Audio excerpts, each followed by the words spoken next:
హిడ్మా గురించి top secrets ఇప్పుడు మనం చూడబోతున్నాం. మావోయిస్ట్ ఆపరేషన్స్ ఎలా జరిగాయో చూడబోతున్నాం. లొంగిపోయిన మావోయిస్టులు చెప్పిన టాప్ సీక్రెట్స్ చూడబోతున్నాం.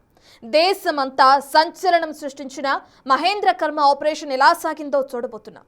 దీని వెనుక ఎవరి మాస్టర్ మైండ్ పనిచేసిందో చూడబోతున్నాం. మాజీ మావోయిస్టులు ఆఫ్ ది రికార్డులో చెప్పిన నిప్పు లాంటి నిజాలేంటో డీకోడ్ చేద్దాం.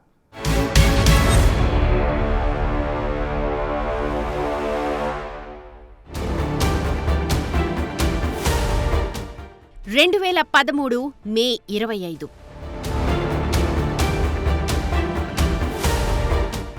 దర్బా ఘాటీ, సుక్మా జిల్లా,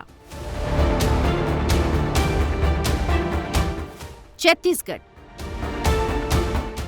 ఒక్కసారిగా మెరుపు దాడి. కాంగ్రెస్ పార్టీ చేపట్టిన పరివర్తన యాత్ర ముగించుకుని 25 వాహనాల కాన్వాయ్తో మహేంద్ర కర్మ సుక్మా నుండి జగదల్పూర్ వెళుతూ ఉండగా సుమారు 150 మంది మావోయిస్టులు చుట్టుముట్టి నాడు భారీ మారణ హోమానికి పాల్పడ్డారు.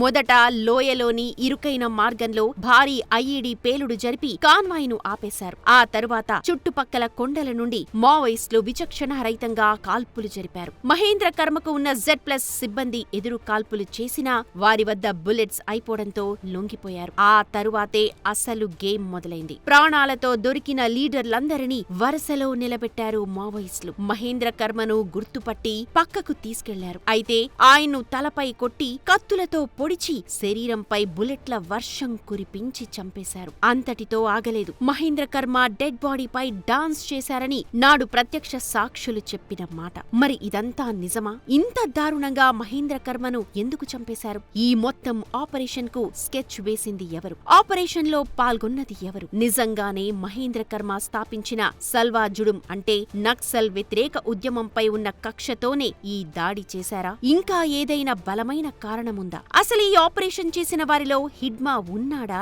లేడా? నాడు జరిగిందేంటి? బయటకు ప్రొజెక్ట్ అయిందేంటి? ఇక్కడ మీరు చూస్తున్న ఈ వ్యక్తి బర్సేదేవా. కానీ ఇతనికో భారీ బ్లాస్టింగ్ బ్యాక్ గ్రౌండ్ ఉంది. ప్రత్యర్థిని ఊహించని విధంగా ఇరుకైన అటవీ మార్గాల్లో మెరుపు దాడులు చేయడంలో దిట్ట. ఐఈడీలు, బ్యారెల్ గ్రెనేడ్ లాంచర్లను అమర్చడంలో ఎక్స్పర్ట్. బలగాలను చుట్టుముట్టి వారిని మానసిక ఒత్తిడికి గురిచేసి అటాక్స్ చేయడం ఇతని స్పెషాలిటీ. 2017 బుర్కాపాల్ దాడి ఇతడు చేపట్టిన ఆపరేషన్లలో highlight. American made cold rifle ఇతడి ఆయుధం. కోయా, గోండి, తెలుగు, ఒరియా, హిందీ, మరాఠీ భాషల్లో అనర్గళంగా మాట్లాడడం ఇతని ప్లస్ పాయింట్. వివిధ రాష్ట్రాల్లో బార్డర్లలో దాడులను ఈజీగా కోఆర్డినేట్ చేసే సత్తా ఇతని సొంతం. 2013 జీరం లోయలో మహేంద్ర కర్మపై అటాక్, 2021 టేకులగూడెం ఎన్కౌంటర్ వంటి భారీ దాడుల వెనుక బర్సేదేవా వ్యూహ రచనే ఉంది. నాటి మహేంద్ర కర్మ అటాకింగ్ గురించి బిగ్ టీవీ ఇంటర్వ్యూలో మాజీ మావోయిస్ట్ బర్సేదేవా ఏం చెప్పారో చూడండి. अभी इडमा दूसरा जगह में, हम दूसरा जगह में अलग अलग था. मैं एक ही जगह में नहीं था. हम तो ये महेंद्र कर्मा का ये 2013 मई 25 ऑपरेशन में हम शामिल हैं, लेकिन इडमा नहीं शामिल था. उनको भी उस ऑपरेशन में शामिल करके मीडिया, పోలీస్ बताया है, वो झूठ है. రైట్, చూశారుగా బర్సేదేవా చెప్పింది. అసలు మహేంద్ర కర్మపై జరిగిన అటాక్ లో ప్రత్యక్షంగా పాల్గొన్నది మీరు చూస్తున్న ఈ బర్సేదేవానే. నాడు మహేంద్ర కర్మ చేసిన అరాచకాలపై రక్తం మరిగిపోవడంతోనే అంత దారుణంగా చంపేశారని నాటి విషయాలను గుర్తు చేశారు. మహేంద్ర కర్మ ఆదివాసీల నుంచే వచ్చిన చాలా అకృత్యాలు చేశాడని, గిరిజన యువతుల ఉసురు పోసుకున్నాడని మావోయిస్టులు అనుకోవడం వల్లే నాడు భారీ అటాక్ చేశారన్నారు. నాడు మహేంద్ర కర్మ హతమయ్యాక డెడ్ బాడీపై మావోయిస్టులు డాన్సులు చేశారు అన్న ప్రచారం పెద్ద ఎత్తున జరిగింది. అయితే నాడు అలా డాన్సులు చెయ్యలేదని బర్సేదేవా చెప్పుకొచ్చారు. దేశవ్యాప్తంగా సంచలనం సృష్టించిన మహేంద్ర కర్మపై జరిగిన మారణ హోమంలో హిడ్మా కీలక పాత్ర పోషించాడు అని నిఘా వర్గాలు, దర్యాప్తు సంస్థలు ఆనాడు చెప్పాయి. ఈ దాడికి సంబంధించిన స్ట్రాటజిక్ బ్లూ ప్రింట్ హిడ్మాదే అని అన్నారు. అప్పట్లో హిడ్మా మావోయిస్టుల ఎలైట్ యూనిట్ అయిన PLGA 1వ బెటాలియన్ కు కమాండర్ గా ఉండేవాడు. ఈ బెటాలియనే దర్బా ఘాటీ దాడిలో పాల్గొనడంతో అంతా హిడ్మాదే కీ రోల్ అనుకున్నారు. ఊహించని విధంగా మారణ హోమం చేయడం, హింసాత్మక ఘటనలకు హిడ్మా నేతృత్వంలోని బెటాలియన్ స్పెషాలిటీ అని పేరుండేది. ఆ ఆపరేషన్ సక్సెస్ తర్వాతే హిడ్మా మావోయిస్టు పార్టీ కేంద్ర కమిటీకి ప్రమోట్ అయ్యాడంటారు. అయితే మహేంద్ర కర్మ ఆపరేషన్ లో హిడ్మా పాల్గొనలేదన్నది బర్సెదేవా చెబుతున్న మాట. పోలీసులు, మీడియానే హైలైట్ చేశారంటున్నారాయన.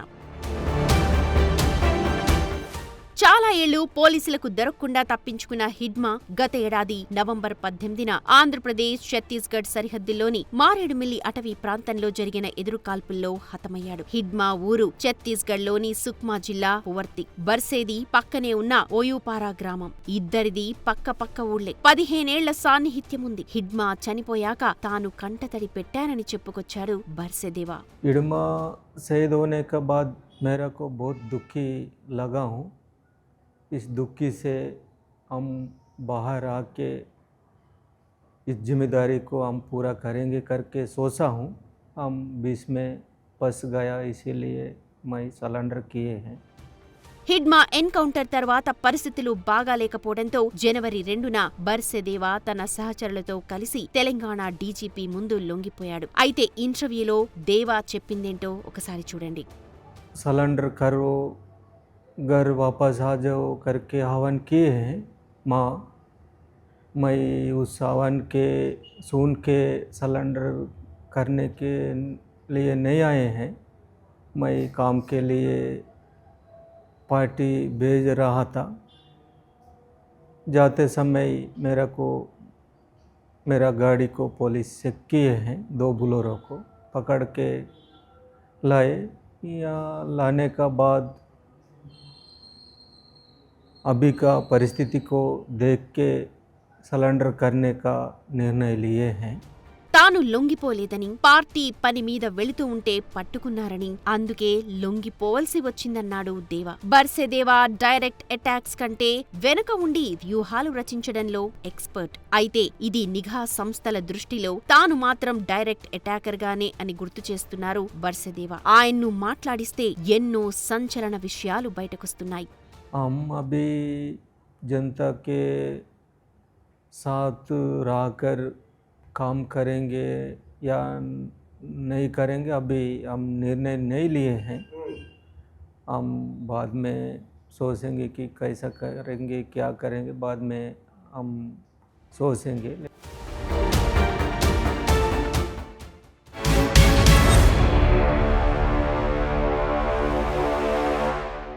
లేటెస్ట్గా లొంగిపోయిన వారిలో మరో కీలక మావోయిస్ట్ కంకణాల రాచిరెడ్డి.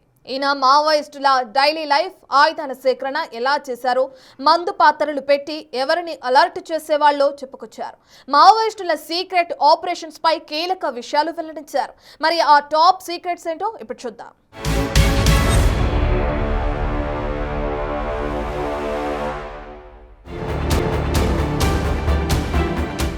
తెలంగాణ డీజీపీ ముందు లొంగిపోయిన రాజిరెడ్డి, బర్సెదేవా మామూలు మావోయిస్టులు కాదు. తాము అణచివేతకు గురయ్యామన్న ఉద్దేశంతో అన్యాయాలకు, అక్రమాలకు వ్యతిరేకంగా ఉద్యమానికి ఆకర్షితులై ఏళ్ల తరబడి పనిచేసి వ్యూహాలు రచించి అణచివేతకు గురైన వారికి తమతో అయినంత సాయం చేసి బయటకొచ్చామంటున్నారు. మరి మావోయిస్టుల ఉద్యమ ప్రస్థానం, మావో డైలీ లైఫ్ గురించి కంకణాల రాజిరెడ్డి ఏం చెప్పారో ఇప్పుడు చూద్దాం. ఇప్పుడు సమన్వయం లేదు, కనెక్టివిటీ లేదు. ఉన్న వాళ్ళంటే ఇచ్చేస్తాం, లేదనుకుంటే తుపాకీ ఆడ పెట్టి రావాలి. పెట్టొస్తే ఎక్కడ పెట్టొచ్చినాం అంటే అనివార్యంగా చెప్పాల్సి వస్తుంది. అంటే ఇది వెనక చేరి వచ్చిన వాళ్ళది ద్రోహం అనుకోవచ్చా ఏమనుకోవచ్చా నాకు తెలియదు. కానీ అంటే ఆ పరిస్థితులు వచ్చారు ఎట్లా అనేది నాకు తెలియదు. కాంటాక్ట్లు అయితే చాలా వరకు అంతటా కట్ అయి ఉన్నాయి. ఒక బ్యాచ్ ఏంటంటే అది ఎప్పుడూ కలుస్తుంది. తర్వాత ఇప్పుడు వీళ్ళకు ఇడుమ చనిపోయిన తర్వాత ఎవరు కనెక్ట్ ఉన్నారు లేదనేటువంటిది కూడా మనకు తెలియదు.